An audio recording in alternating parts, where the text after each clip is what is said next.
come on, it's cringe. Should men pay on the first date?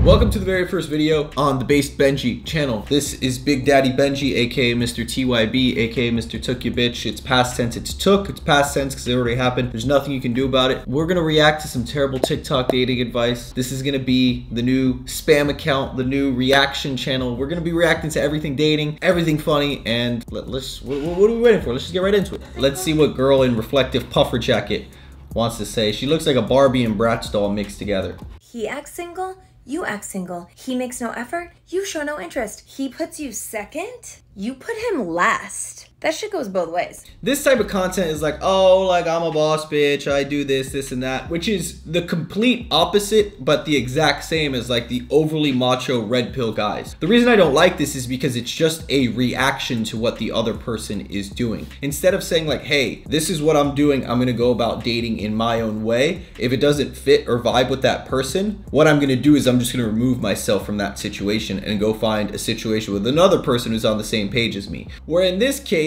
they're encouraging you to be toxic and reactionary, yet stay with the same person and be toxic and reactionary. Instead of going and looking for what you actually want, you're settling, you're being reactionary, and you're staying in a situation that you don't want just to be petty and irrational and reactionary to what's going on. Reactions like this typically come from a place of pettiness, from a place of ego, from a place of trying to assert your dominance. And that's why a lot of times when you hear it from girls and when you hear it from the overly macho red pill guys, it comes off as super, super cringe because you know it's reactionary. You know they're only doing it because they were provoked or because someone else did it first. And because it's reactionary and it's not doing your own thing and it's not coming from a place of this is what I genuinely want to do, it comes off as cringe because like, listen, I know what you're doing. Like you're not fooling anyone, you're not playing games. If, you know, I act single and then she goes and acts single, I know I got under her skin and I know I have her under my full control because now she's just doing and copying and emulating, reacting to what I'm doing. So she's in my frame anyways. This is why I don't like reactionary stuff like this from guys or girls, because it just puts you in following the frame of the other person. The pain is gone. I'm putting on my shades to cover up my eyes. And then the same girls will do shit like this. It's like, this is the thing about being reactionary, is that it's not genuine. It's not going after what you actually want. It's bringing yourself down to the level of the other person and playing their game, being petty. And honestly, it's just like, come on, why are you gonna do that? It's just cringe. We're old enough for this, right? Like what happened to, oh, if he does this, I'm gonna do that. Or well, he has all the red flags, but you wanna go on his boat. Come on, bro. Here are 6 things that I will never do again in a talking stage. As always, I have good advice to new viewers, so listen up. Number 1, no at-home dates, no sleepovers. I used to think it was really impressive and a flex to tell people I had my own place and I could host them here, and that just attracted a bunch of homosexuals. You don't want that. No relationship activities, no sex, no making out, no cuddling, none of that. Number 3, no future faking. I feel sorry for whoever has to date her because this is the most sterile, petty, reactionary, she's been hurt by like 10 dudes in the past behavior I've ever seen in my life. The problem that people have with this talking stage is that they act in this way of being reactionary. They just react to what the other person is doing because they're being petty and because they're trying to save face and save their ego. And the irony here is that by playing into their frame, they don't save face and they don't protect their ego that they're so desperately trying to protect. The thing is here is like, oh, well, if you're not my boyfriend, we're not exclusive, I'm not making out with you. It's like, okay, you're my girlfriend, we haven't made out yet, we make out and you fucking suck at kissing, I don't want to be your boyfriend anymore. Like, you have to give something up a little bit in the talking stage, and that comes from both the guy and both the girl. You have to be willing to put yourself out there and open up. I know people say, oh, you can't open up, blah, blah, blah, blah. I'm not saying emotionally vomit on someone or cry to your girlfriend. No, that's not what I'm saying. What I'm saying is you have to be willing to put yourself in a situation where you're gonna get rejected, where it's not going to work out, because chances are, just by sheer statistical volume, if you talk to someone, they are not going to be your long-term life partner. You typically only pick 1 or 2 or a few, right? So statistically speaking, if you go in knowing, hey, this probably isn't going to last forever, it's probably not going to work out, but I'm going to go in, I'm going to have fun. When I'm not having fun anymore, I'm going to exit the situation. When I find out they're not a good fit for me, I'm gonna exit the situation.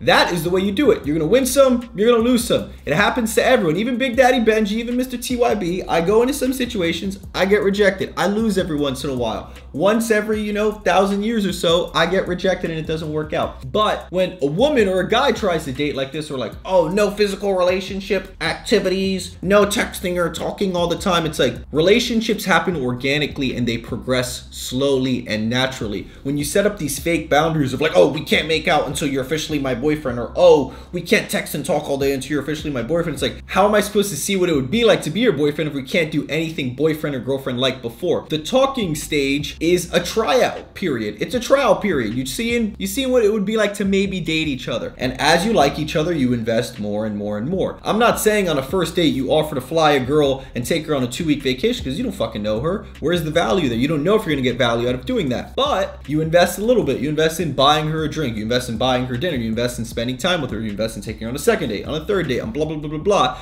And after these little micro investments add up and they seem worth the investment, they seem worth the time and the energy you're putting in, eventually it organically turns into, hey, let's make this serious, let's be boyfriend and girlfriend. But when you do it in this sterile, robotic, like, no, I'm not giving up anything, like, oh, it's on my terms, like, who the fuck wants to date you? It's uptight, it's unrealistic, and it's like, it's cringe. Like, what are you doing? Who hurt you this bad? I know people are always like, oh, who hurt you when they try to react to people, but like, this is like, man, whoever hurt this girl, man, come clean up your mess. Don't tell me about your long-term plans. Frankly, I don't care. And I don't care to hear you sell me a dream that these plans were just waiting for me to enter into your life. Number 4, some of you guys aren't going to like this one. Immediately and continuously texting and talking all day. No one deserves that much of your time, especially if they're not your significant other.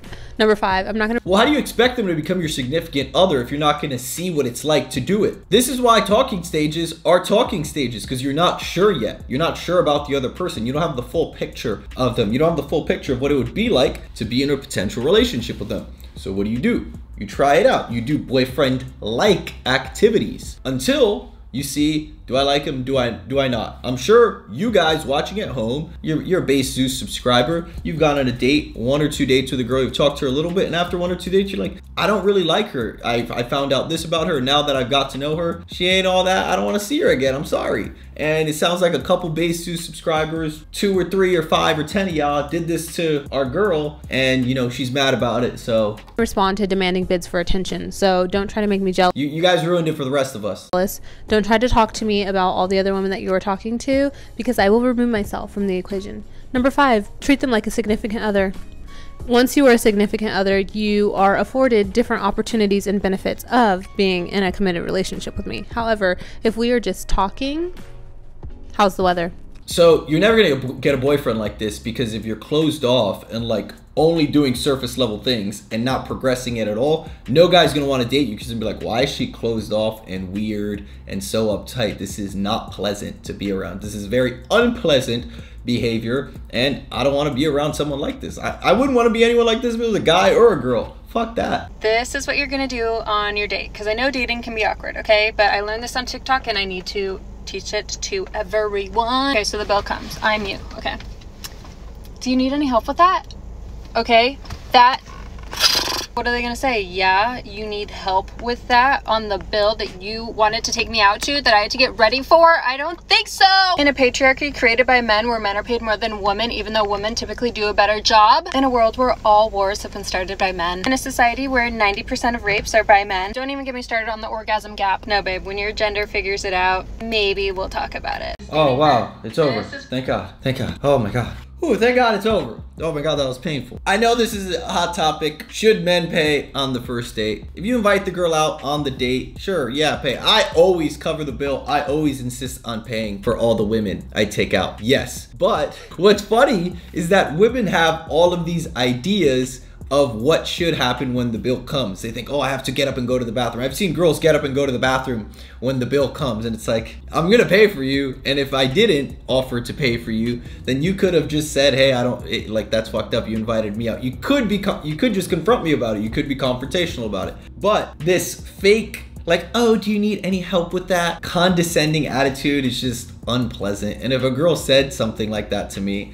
I'd be like, no, I don't need help for a $80 check. $80 is $80. I don't really care. I was willing to do it. But now that I know your character and I know you're going to be condescending about it and unpleasant, this is the only time I'll cover that $80 bill, and I wish you best of luck in the future. That's just personally how I would do it. But thankfully, 99% of the women I go on dates with, 99% of the women I meet are not unpleasant like this. They're great. They're amazing. I pay the bill. It's no problem. We live happily ever after in the mansion with, you know, my 10 wives. Let's run this back. Let's run this back real quick.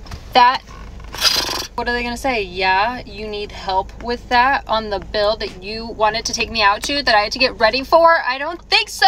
This is actually like somewhat fair, even though like the way she's saying is a little toxic. It is fair. If you invite the girl out, I believe my thought process is it makes things smoother if the man just pays. You invited her out, she comes out, you're asking her to give you value in the form of showing up. Yes, of course, let's be honest about that. I know the red pill guys are like, oh, I'm the high value man, so you know, if I go on a date, she's getting the honor to go on a date with me. Yes, that is true, but she doesn't know you 100% yet. So she is taking a risk because all she knows is your dating app or, you know, the 5-minute conversation you had before. So she is taking a risk and she is offering you value. She is bringing value to the interaction by showing up. If she wasn't, you wouldn't ask her to show up. So let's be honest about what we're doing here. There is somewhat of a value exchange going on here. If the girl had no value, you wouldn't be wanting to see her. So yes, especially on the first date, she is providing value. It's okay to admit that, right? Even if you are Mr. High Value Man, okay, I know you're sensitive about that. Even if you are Mr. High Value Man, it's okay to admit that she also is bringing value by showing up, being beautiful, and having fun with you on the date. You're getting to know her. You get the value of going on a date with a pretty girl. That's great. But you know, all this stuff about the wage gap, which is definitely not true, and all this patriarchal stuff that she went on about is contradictory to everything she just said. She's like, oh, you know, the patriarchy, men, blah, blah, blah, blah, blah. And then she's still expecting men to fill the typical gender role, which is kind of like, pick one. This is the most incoherent and inconsistent ideology I've ever heard, but, you know. Okay, moving on to the next TikTok. This man wearing a bra. This shirt, I don't even know what the fuck this shirt is. Literally, it's just strings covering his nipples. This is a bra. This is what you call a bra. The only reason this shirt exists, or this item of clothing exists, is to cover your nipple. I'm not hating, dude's jacked. You know, he looks good. Maybe he's on, you know, a little bit of gear, but he looked great. He's gonna teach us how to open a message while wearing a bra. Open your message 100% of the time. You want to send a girl a message, whether it's on the Instagram or wherever, the best way to do this is to send her a video message. Women are very, very curious cats. So even if a woman doesn't really know who you are, if you send her a video message of you talking, I can almost guarantee you that she's gonna look at that message. She's gonna open that message. She wants to see who you really are, how you talk, how is your pace, how confident you are when you're speaking, and how you look. When she can put a face and a voice to who you are, you're gonna win, and she's gonna open your message every time. He's kind of speaking facts. The man in the bra is kind of speaking facts. Okay. The benefit of sending a girl a video message is that, yes, she is going to be curious. She's gonna want to open it and see what the video is. So the curiosity is going to trigger her to open the message. However, you still have to execute well on the message. In the video, you have to appear confident. You have to appear attractive. You have to appear intriguing in the way you talk and speak to her so that she's interested enough to respond and want to go on a date with you. However, some of the downsides of this is that it can appear and come off as try hard. If she thinks, why is this guy sending me a message out of the blue? Why doesn't he send me a text message like a normal guy would? Do girls typically not respond to his text and he has to go over the top and try really hard to get them to open it and see what he's saying? Does he not get girls? Is his sexual market value low? These are some thoughts that may pop into her head. So although you are going to get her to open the message, that doesn't mean it's going to convert into a date or an outcome that is very beneficial for you, because it can end up being try hard. Can you do this and have it work well? Yes, I've personally sent video messages before and had it work well, but I've also had it work not very well in the past too. So you have to factor all of these things in. Like most things, it's a little bit nuanced, but when walking your date to your seats, never sit across from her from the table. Don't let each of you just casually walk to your table either. When walking to your table, lead her to where she's gonna sit and then casually sit next to her. This is actually facts. I know some girls or some people are like, oh, it's so weird to sit next to the other person on the date. No, it's not. It's weird to sit next to the person on the date, but it's not weird to an hour later go back and have sex with them. That's not weird. You can't sit next to them in a restaurant, but you can go bang someone you just met. That's not weird at all, right? It's this weird, dumb thing that people are like, oh, it's weird if you sit on the same side. You're supposed to sit across from each other because that's what we see in movies. It's like, if you sit across from each other, there's too much physical distance in between you two, so it's hard for you to escalate physically at all. And I'm not saying try and make out with her in the middle of the restaurant, but if you're sitting next to her, it's easier for you to casually put your hand on her thigh, put your arm around her, hold hands, touch each other, etc. And it's just a lot more of a comfortable and more romantic vibe rather than sitting across from each other where there's this just empty space in between you two and you can't really do much about it. If it's in the beginning of the date and you want to go about it the right way to do it is let her sit across from you. You guys order a drink or two, and when you go up and you go and order another drink or you get something else, you could just be like, hey, just come over, come sit on this side. The music's too loud. I can't hear you. I don't want to be screaming. Or hey, come sit next to me. I want to be closer to you. Any of these ways are a way better way of doing it if you don't want to sit next to her from the start, which I get. It may be a little weird if you literally just met her and then you walk into the bar and you sit right next to her. It might be a little strange, or you might feel like it's a little strange. Spoiler alert, it's not. You're just being a pussy. But this guy knows what he's talking about. Always be a gentleman and pour her drink before pouring your own. If there's a napkin on the table, make sure you unravel it and put it on her lap for her. Do this for her before doing your own napkin. Always put food on her plate before putting any food on yours. I mean, this is a little OD. Like, this is overdoing it a little bit. Like, it's fine. Like, you're not going to lose points, but it's a little over the top. Like, putting the napkin on her and, you know, serving her for, like, it's a little over the top because typically it's either served for you. This is a unique situation. This is a little over the top, but does it get bad? No, it's just the way you do it. The way he's doing it, he seems like he's supplicating a little bit. He's supping like, oh yeah, let me get this for you. Oh, let me get this for you. Trying to be too nice and trying to do the most. But if you're just gonna do it and you do it casually and normally and like it's not a big deal, not like you're trying to be nice, it's just a normal thing you're doing, it's fine. It's a little over the top, but I think it's fine.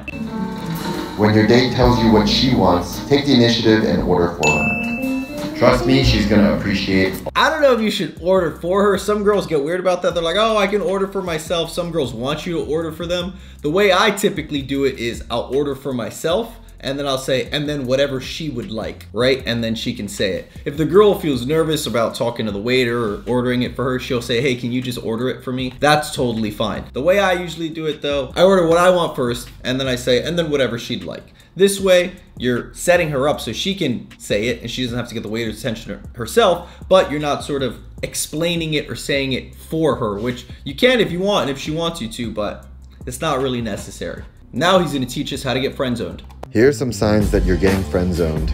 No intimacy is established. There is no flirting dialogue going back. Sure, we have like so much in common. We're into all like a bunch of the same things. I think that we're just friends. Instead of just sitting here and wondering, I think I'm just gonna force it in the friend zone. I'm gonna let him know that I have to head out because I'm heading out to a date. Because what is this weird fake conversation? It's like some Black Mirror shit, just fake conversation, weird scenario. I'm not really understanding what's going on. He is right. If you do want to get in the friend zone, the easiest way to get into the friend zone is to not establish any physical touch at all. When people ask me, hey, like, is it okay to not kiss the girl on the first date? Is it okay to not make a move on the first date? Typically, the way I think about it is, if you don't kiss the girl on a first date, it's not a date at all. If you don't at least try, it's one thing to try and then she says no and then you back off respectfully. That's one thing, right? But if you don't even try to kiss the girl on the first date, you don't try to make any move at all, it's not a date, bro. Like, we're not 13 years old. This isn't middle school where you go take the girl out for fucking pizza or ice cream and you don't do anything about it. It's like, oh, we were on a date because we were alone and we hung out. That doesn't fucking cut it. You need to make some sort of physical escalation. You should at least try to kiss the girl by the end of the date if you like her. If you don't like her, then, you know, drop her off, never talk to her again, ghost her, whatever you want to do, right? Also, why would you be talking to her about non-romantic topics, not creating any tension, not flirting? Like, this he is right. This is how to get friend zoned very easily. by now, if it was going to be anything more. This is why establishing touch early on is important. It's been like 4 hours and I feel like I was going to do something else, but... Physical touch eliminates doubt between you. I mean, hugging the girl like that is a little weird, just randomly. Like, I don't know why in the middle of a date you would just go and like hug a girl. That's a little strange. Unless, I don't know what the context is, but having your hand on her thigh in conversation when you're sitting next to each other, talking to each other, easy way to make it so she's not thinking you're just a friend.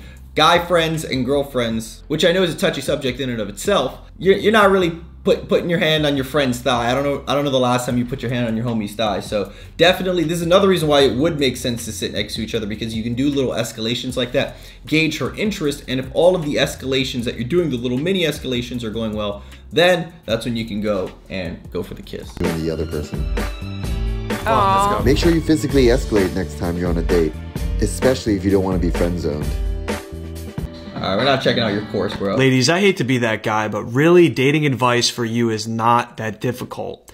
If he is not giving Just be hot. you his time, if he is not pursuing you in any degree, and if his feelings are extremely unclear and very inconsistent, he is playing games or he is uninterested. And simply put, that is a waste of your time, so stop talking to him. This dude is out here just exposing us, making the game hard. He's making it difficult. He's out here saying, oh, you know, if he's unsure of what he wants, he's playing games, he doesn't know what he wants, you shouldn't waste your time. Although I generally agree with the sentiment that yes, if someone doesn't know what they want, you probably shouldn't spend or invest too much time with them.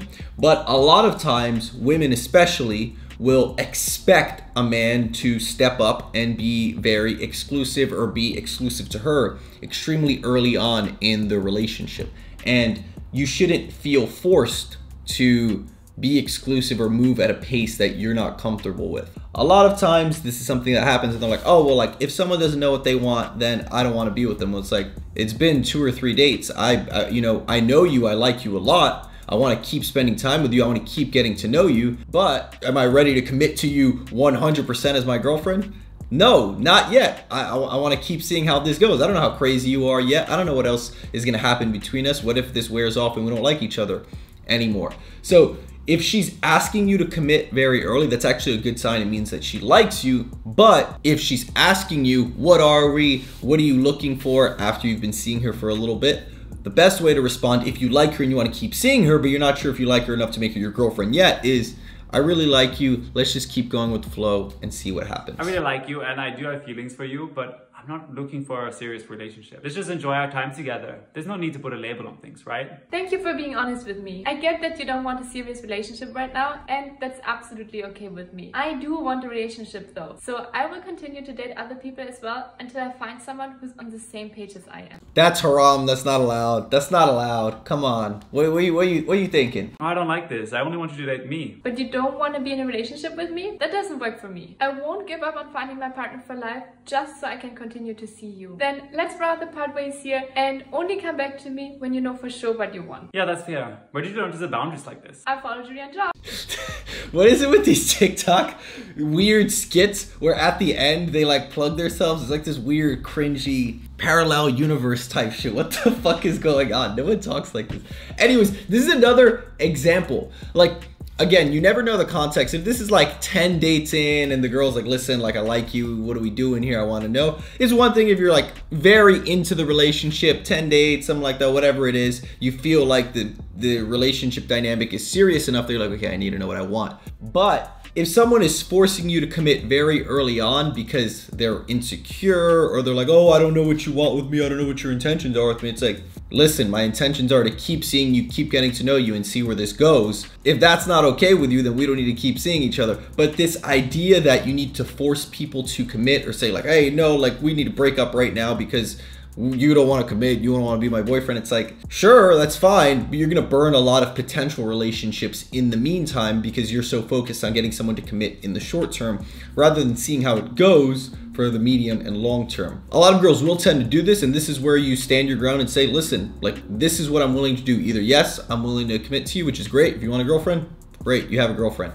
I personally have 4, so you know, it takes a while for me to commit to another, to add another to the rotation. That's just me though. That's Big Daddy Benji. It's a little different when you're playing at this level. But if a girl is saying like, oh, like I don't know what you want, you're playing games, you don't know what you want, you need something serious, like yeah, I'm serious about getting to know you. I'd like to keep seeing you, keep getting to know you, but I'm not ready to commit wholeheartedly yet because I want to be 100% certain of what I'm doing. I really like you and I see the path for us getting there. I see it happening in the very near future, but I just want to keep taking things slow and see how it evolves. If that's not enough for them, then, you know, tell them to go kick rocks. Absolute best piece of dating advice I wish I would have received before I started dating. Let me tell you.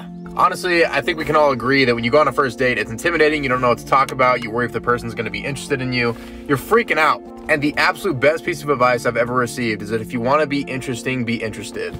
So skip the surface level bullshit, what's your favorite color, where are you from, and talk about something that's meaningful. Get to know where that person's coming from, learn how they were raised, figure out what their parents were like, their home life, etc., etc. Because once you know those things, you know what shaped that person, and once you know what shaped that person, you can have a better idea of what to talk about, when to talk about it, and how to relate.